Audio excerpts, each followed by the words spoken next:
Salutare toată lumea și bine v-am regăsit la un nou episod pe canalul acesta. Este un episod de tutorial, deci de data asta vreau să vă arăt cum să vă puneți poză de copertă pe canalul dumneavoastră și să vă faceți o poză. Deci, uitați-vă, eu am asta. Bine, 16 vizionuri, acum o zi și am 3 abonați. Ioi, ce e mult! Ce ok? Dăm aici. Vă trebuie prima dată foto... Stați, nu. O să intru aici. Nu. Și scrieți. E aici Anda. Aveți canalul ei în descriere. Uitați-vă jos. Foto. Pictures. Picture. Resizor și Resizor. Deci, așa, aceasta este aplicația. O instalați, bine, mersi. Și aici trebuie să intrați pe Nova Skin. Deci, Nova Skin, eu v-aș sugera, este super. Puteți să faceți niște thumbnail-uri grozave.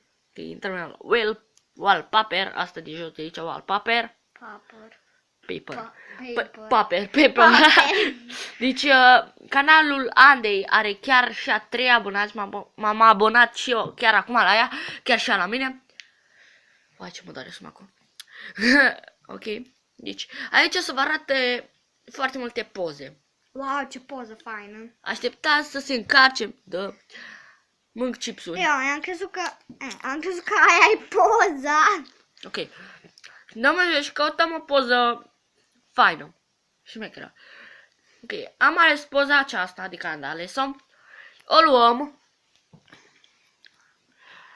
Apăsăm pe skinul din poză până o să se facă o dâră, nu știu, habar n-am.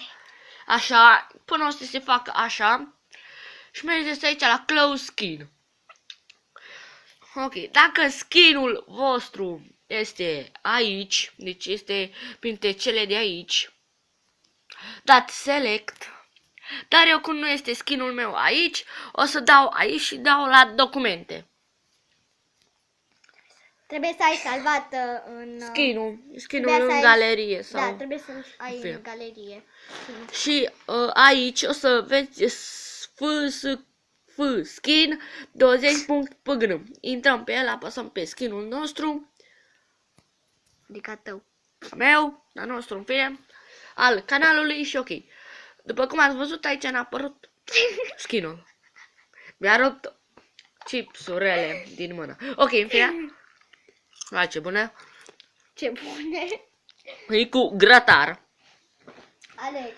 Și ok, da? Grea limbul român. Greu limbul român. Îi dăm aici pe download. Și apăsăm downloading arrow. Ok, s-a descărcat. Nu da. M-am înecat. Da, dar trebuie să spui tot ce faci. Da, știu. Da, neapărat. S-a necat. De fapt, eu. Intrați pe fotoresizor.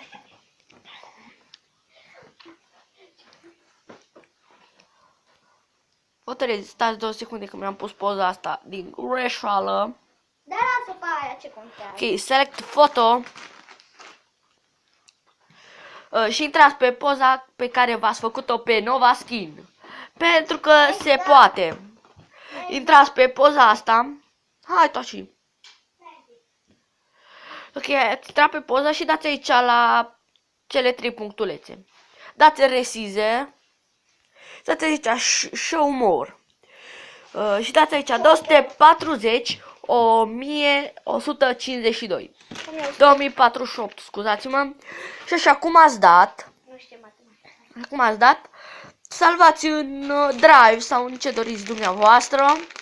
Ce mai zici dumneavoastră, doamne? Pentru că vreau să fiu politicos.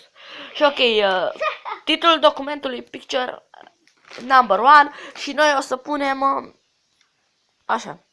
Deci puteți să îi dați un nume, ok, o să-i dau Dar om să joacă bunica pe Minecraft. YouTube, i-am dat YouTube pentru că pot și pentru că șmecher. Dar știu că vrei să comentezi ceva, deci eu am presimțit-o. Nu. Îmi vin fix aerul ăla care nu-mi pasă. Ok, intrăm pe YouTube. Ok, intrăm aici la, pe canalul nostru, dăm aici la setări. Intrăm aici, alegeți din fotografiile tale și asta YouTube. Intrăm cum i-ați dat numele și o să vă apară așa. Deci eu o să fac așa, firar. Mi-a dat bine. După cum vedeți asta, cred că o să și YouTube.